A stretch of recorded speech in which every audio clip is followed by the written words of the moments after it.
Team India म्हणून काम करतायत का, तर नाही. ते भारताला विश्वासात घेतायत का, अजिबात नाही. जे भाजप शासित राज्य आहेत त्यांच्या मुख्यमंत्र्यांना विश्वासात घेतायत का, त्यांच्या पलीकडचे जे राज्य आहेत भाजप शासित राज्य नाहीत त्यांच्या मुख्यमंत्र्यांना ते विश्वासात घेतायत का, अजिबात नाही. प्रमुख विरोधी पक्ष नेत्यांना विश्वासात घेतायत का, अजिबात नाही. त्यांनी पेहलगाव हल्ल्याचं सरळ सरळ राजकारण सुरू केलेलं प्रधानमंत्र्यांनी, आणि ते राजकारण अशा बैठकात सुद्धा होत आहे. नीती आयोगाच्या बैठकीमध्ये सुद्धा ऑपरेशन सिंदूरवर चर्चा होते. लक्षात घ्या, नीती आयोगाच्या बैठकीत ऑपरेशन सिंदूरवर भाजप शासित राज्यांचे मुख्यमंत्री त्याच्यावर चर्चा करतात. हे राजकारण आहे. बिहारसारख्या राज्यामध्ये पंतप्रधानांचे लष्करी गणवेशातले फोटो आणि होर्डिंग लावले जातात भाजपकडून. याला जबाबदार कोण आहे? तुम्ही आम्हाला असं म्हणता की पेहलगाव हल्ल्याचं राजकारण कोणी करू नये, कोणी करू नये, आणि आम्ही ते मान्य करू. आणि तुम्ही प्रधानमंत्र्यांना लष्करी गणवेशातले फोटो,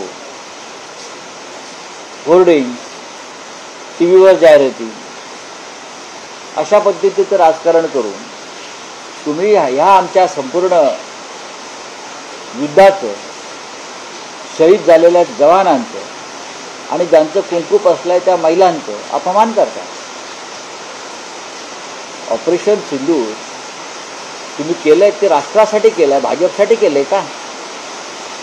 ऑपरेशन सिंदूरच्या नावानं आपण सिंदूर यात्रा काढताय. ऑपरेशन सिंदूरच्या नावानं आपण सिंदूर यात्रा काढताय. हे राजकारण नाही तर काय? मग सिंदूर यात्रा काढताय ना, मग सर्वपक्षीय नेत्यांना आणि त्यांच्या कार्यकर्त्यांना एकत्र घेऊन यात्रा काढा. हा देशाचा विषय, हा भाजपचा विषय म्हणून तुम्ही काय हे सगळं उपद्व्याप सुरू केले? हे अत्यंत घृणास्पद आहे. एकतर 26 महिलांचं ज्याने कुंकू पुसलंय, सिंदूर पुसलंय, ते 6 अतिरेकी गायब झाले. तुम्ही त्यांचा शोध लावू शकला नाही. पाकिस्तानला धडा शिकवलेला नाही योग्य पद्धतीने. प्रेसिडेंट ट्रम्पच्या दबावाखाली तुम्ही पाकिस्तान बरोबरचं युद्ध थांबवलेलं आहे, आणि आता राजकीय फायद्यासाठी ऑपरेशन सिंदूरच्या यात्रा काढताय भारतीय जनता पक्ष. राऊतसाहेब, काल एनडीएची बैठक झाली, नीती आयोगाची बैठक झाली. या बैठकीला सगळ्या राज्याचे, एनडीए शासित राज्यांचे मुख्यमंत्री, उपमुख्यमंत्री उपस्थित होते. त्यात पंतप्रधानांनी हे क्लिअर केलं आहे की या पुढचा जो काही एनडीएचा अजेंडा असेल तो 3 गोष्टींवर असेल. ऑपरेशन सिंदूर यात्रेचा देशांतर्गतही एकूण परिचय करून देणं किंवा माहिती देणं, म्हणजे राजकारण, भारतीय जनगणना जी जाहीर केलेली आहे तो एक मुद्दा असेल, आणि तिसरं, भारत हा जगातली 4थी पॉवरफुल इकॉनॉमी आहे हे आता अहवालात स्पष्ट झालेलं आहे. हा प्रोपगंडा आहे, हा अपप्रचार आहे. ऑपरेशन सिंदूर हा जर अजेंडा असेल, याचा अर्थ पुलवामामध्ये जो संशय आम्हाला येतो आहे तेही आरोपी सापडले नाहीत, ते गुन्हेगार सापडले नाहीत, त्याचं राजकारण केलं. आणि आता पहलगावमध्ये सुद्धा जे घडलं आहे, आम्हाला त्याच्या मागे काही राजकारण किंवा कारस्थान आहे का असा संशय लोकांना येईल. तुम्ही ऑपरेशन सिंदूर हा अजेंड्यावर घेताय राजकारणाच्या, याचा अर्थ तुम्ही राजकारणासाठी सगळं घडवताय का? हा स्पष्ट एक संकेत प्रधानमंत्र्यांच्या कृतीतून दिसतोय. हे देशासाठी योग्य नाही. मुळात प्रेसिडेंट ट्रम्पचा हस्तक्षेप या देशातला जो वाढलेला आहे सातत्यानं, त्याच्यावर प्रधानमंत्री बोलत नाही. ऑपरेशन सिंदूर हे सैनिकांचं, भारतीय सैनिकांचं ऑपरेशन, तुम्ही त्याचं श्रेय घेताय आणि भारतीय सैन्याचं मनोबल खच्ची करताय. अशा प्रकारचं काम देशातल्या कोणत्याही पंतप्रधानानं आतापर्यंत केलं नव्हतं, हे लक्षात घेतलं पाहिजे. तुम्ही एनडीए शासित मुख्यमंत्र्यांना बोलवून ऑपरेशन सिंदूरवरती प्रचार करा सांगताय. तुमचा संबंध काय? या देशाला 3 सेनादल आहेत, त्या 3 सेनादलाचे प्रमुख देशाचे राष्ट्रपती आहेत, त्यांच्याशी चर्चा केली का? 3 सेनादलाच्या प्रमुखांची याला मान्यता आहे का? तुम्ही तिन्ही सेना दलांना या युद्धातून मागे खेचलेलं आहे. हा देश युद्ध जिंकत असताना तुम्ही गुडघे टेकायला लावलेले आहात, हे दुर्दैव आहे. पंतप्रधान बैठकीत असं म्हणतात की नेत्यांनी वाचाळ विधानं थांबवा. स्वतः करतायत. भाजपचे खासदारच असं म्हणतात की तिथे महिलांनी अतिरेक्यांना प्रतिकार का नाही केला. तुमच्या महिलांना पाठवा, तुमच्या घरातल्या महिलांना पाठवा ना, त्या किती प्रतिकार करतात पाहूया. तुमच्या घरामध्ये जर उद्या असे कोणी घुसले तर तुमच्या महिला प्रतिकार करणार आहेत की त्यांच्या पुढे आपल्या सिंदूर किंवा कुंकवाचा पदर पसरणार आहे, याचा खुलासा करा. तुम्ही आमच्या 26 महिलांच्या कुंकवाचा अपमान करताय. त्यांनी काय करायला पाहिजे? मुळात जे हे बोलतायत त्यांनी गृहमंत्री अमित शहांचा राजीनामा मागायला पाहिजे होता. ही वेळ आमच्या महिलांवरती कुंकू पुसण्याची जी आलेली आहे ती अमित शहांच्या अपयशामुळे आलेली आहे. देशांतर्गत सुरक्षा हा देशाचे गृहमंत्री अमित शहा यांचा प्रश्न आहे. त्यांच्यामुळे आमच्या 26 महिला विधवा झाल्या, त्यांचं कुंकू पुसलं गेलं आणि तुम्ही महिलांना दोष देताय. हा निर्लज्जपणाचा सर्वोच्च टोक आहे. ते स्वतःविषयी बोलतायत, ज्या पद्धतीने त्याने ऑपरेशन सिंदूरचं आणि लष्करी कारवाईचं राजकारण सुरू केलेलं आहे आणि आपल्या पक्षाच्या लोकांना ते ऑपरेशन सिंदूरचा प्रोपगंडा करायला सांगतायत, हा त्यांनी स्वतःपासून याची सुरुवात केली पाहिजे.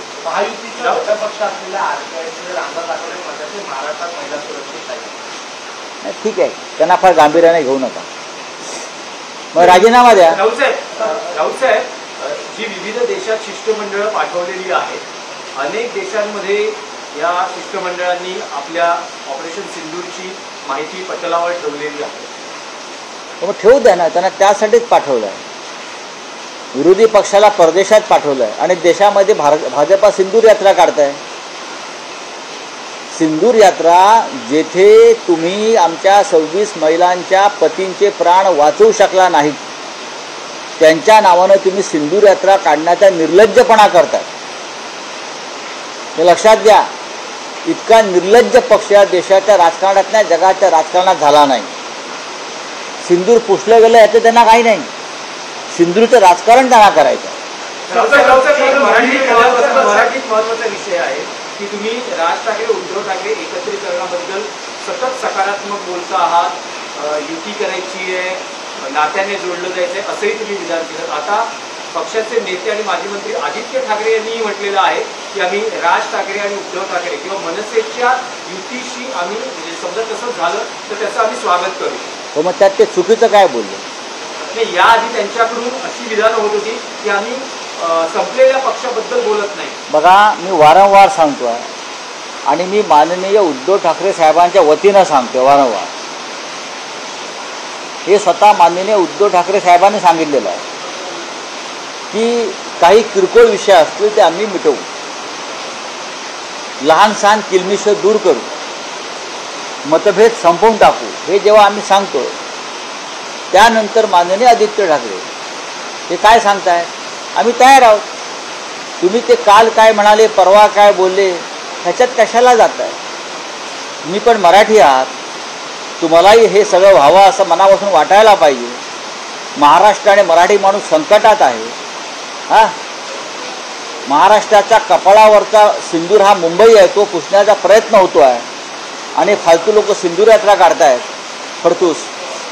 सगळ्या मराठी माणसाला प्रत्येक क्षेत्रातला हे वाटायला पाहिजे की मराठी माणूस हे व्हायला पाहिजे. राऊतसाहेब, जे दिसतं आहे आतापर्यंत गेल्या 1.5 महिन्यात यावर ज्या प्रतिक्रिया व्यक्त झालेल्या आहेत, आतापर्यंत असं दिसतंय की हे एकतर्फी प्रेम आहे. कारण शिवसेना सकारात्मक प्रतिसाद देते, पण मनसे असं म्हणतंय की प्रस्ताव पाठवा मग बोलू, आणि जे भूतकाळात घडलं त्याविषयीचे दाखले मनसेचे नेते देत आहेत. आम्ही भूतकाळात डोकावत नाही. भूतकाळाची थडगी उकरायची कुणी प्रयत्न केला तर भविष्यामध्ये खूप समस्या निर्माण होतात राजकारणात.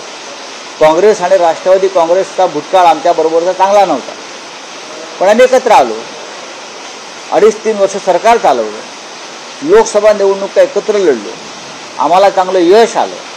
विधानसभेला आम्हाला यश प्राप्त झालं नाही कारण निवडणुका हायजॅक केल्या. तरीही आम्ही 3 पक्ष एकत्र आहोत या भविष्याच्या विचाराने आम्ही एकत्र आहोत। राज ठाकरे आणि त्यांच्या पक्षानं भूतकाळातून बाहेर येणं आणि भविष्याचा विचार करणं हे महाराष्ट्राच्या हिताचं आणि सोयीचं आहे। आम्ही त्या दिशेने पावलं टाकलेली आहे। मोदी जी कहते थे कि ऑपोजिशन मुक्त भारत होगा, अभी वो टीम इंडिया कह रहे हैं, बैकफुट पे दिख रहे हैं मोदी जी सर। नहीं, मोदी जी क्या बोले हैं क्या नहीं बोले, टीम इंडिया की बात मोदी करते हैं, लेकिन टीम इंडिया में अगर अपोजिशन नहीं रहेगा तो टीम इंडिया नहीं बनेगी। ये जो भारत है ये भारतीय जनता पार्टी का भारत नहीं है, ये सबका भारत है, सभी विचारधाराओं का भारत है। सबको साथ लेकर ही आपको टीम इंडिया बनानी पड़ेगी। अब ऑपरेशन सिंदूर की बात कर रहे हैं, सिंदूर यात्रा निकाल रहे हैं, ये क्या आपकी जागीर है क्या? 26 लोग मारे गए, 26 महिलाओं के का सिंदूर उजाड़ गया, और आप अगर सिंदूर यात्रा निकालते हो तो भारतीय जनता पार्टी किस प्रकार की ओछी राजनीति कर रही? अगर सिंदूर यात्रा निकालनी है तो सभी पार्टियों को साथ लीजिए ना, देश का विषय है। आप कांग्रेस को बुलाइए, आप शिवसेना को बुलाइए, हमारे आप राष्ट्रवादी कांग्रेस को बुलाइए, आप वामपंथियों को बुलाइए, आप तृणमूल कांग्रेस को बुलाइए, सब हम एक साथ मिलकर सिंदूर यात्रा देश में निकालेंगे, क्योंकि हम इसकी राजनीति नहीं करना चाहते। तो टीम इंडिया बनेगी। आप टीम इंडिया के नाम पर सिर्फ आपकी पार्टी का प्रोपोगंडा कर रहे हो। चलिए, थैंक यू। बैठक में 3 एजेंडे मोदी जी ने दिए हैं, किस तरह से देखते हो? राजनीति और क्या है? नीति आयोग के बैठक में भी सिंदूर की ही राजनीति हो गई ना, आपने देखो ना। सबसे पहले मुख्यमंत्री ने सभी मुख्यमंत्री भाजपा शासित सिंदूर पर चर्चा करते रहे। टीम इंडिया की बात करते हो, उसमें ममता जी नहीं थी, नीतीश कुमार जी भी नहीं थे, और भी शायद लोग नहीं होंगे, तो क्या करेंगे आप? बयान समझ के देने का ऐसा सलाह, बयान समझ के देने का स्टेटमेंट जो है वो समझ के देने का ऐसा वाणी पे नियंत्रण रखिए। देखिए, उनकी जो पार्टी के नेता है उनको प्रशिक्षण की, ट्रेनिंग की जरूरत। प्रधानमंत्री ने ये शुरुआत अपने खुद से आत्मचिंतन करके, प्रधानमंत्री ही अनाप शनाप बोल रहे हैं ना सिंदूर के बारे में। और जो लोग 20 सड़क हाईवे पे, हाँ, नितिन गडकरी का अभिनंदन करना चाहिए कि सड़क बनाए, और भारतीय जनता पार्टी के नेताओं ने उसका इस प्रकार से इस्तेमाल किया। गडकरी जी का इस्तेमाल अभिनंदन इसलिए करना चाहिए कि सीसीटीवी कैमरे लगाए गडकरी जी ने, इसीलिए सब एक्सपोज हो गया। दर दिन भारतीय जनता पार्टी के लोग एक्सपोज हो रहे हैं। किस प्रकार की गंदे लोग इस पार्टी में है, धन्य हो। बीजेपी कह रही है जब तक आप रहोगे तब तक मंच और दूसरे की यूपी नहीं होगी, ऐसे बीजेपी कह रही है। उसमें बीजेपी का क्या संबंध है? उसमें बीजेपी का क्या संबंध है, मुझे बताइए ना। उद्धव जी और राज्य देख लेंगे। भाजपतून एक अशी प्रतिक्रिया व्यक्त झाली आहे की सुधीर मुनगंटीवारांची आहे की राज ठाकरे आणि उद्धव ठाकरे एकत्र येत असतील आज होतच आहे। सुधीर मुनगंटीवार हे एक प्रगल्भ राजकारणी आहे, महाराष्ट्रावर त्यांचं प्रेम आहे, त्यांनी आमच्याबरोबर प्रदीर्घ काळ काम केलं, ते ज्येष्ठ नेते आहेत। आताचे जे बाजार मुंगे आहेत त्यांना महाराष्ट्र माहीत नाही, मग सुधीर भाऊ जे बोलत आहेत ही त्यांची एक आतली मनापासूनची इच्छा आहे। तसंच गोगावलेही म्हणाले, गोगावले जे कधी काळी शिवसेनेचे एक महत्वाचे आमदार होते, तेही असं म्हणतात राज ठाकरे उद्धव ठाकरे एकत्र येतील आणि तसं झालं तर ही प्रत्येक मराठी माणसाची भावना आहे।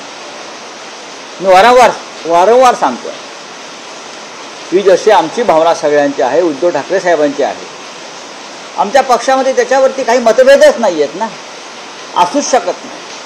पक्षप्रमुखांनी सूचना केलेल्या आहेत, आपल्याला सकारात्मक विचार करून सकारात्मक पावलं टाकायचे आहेत। विषय संपला आमच्याकडे। आम्ही भूतकाळात डोकावत नाही, वर्तमान पाहत नाही, आम्ही भविष्यात पाहतो। धन्यवाद।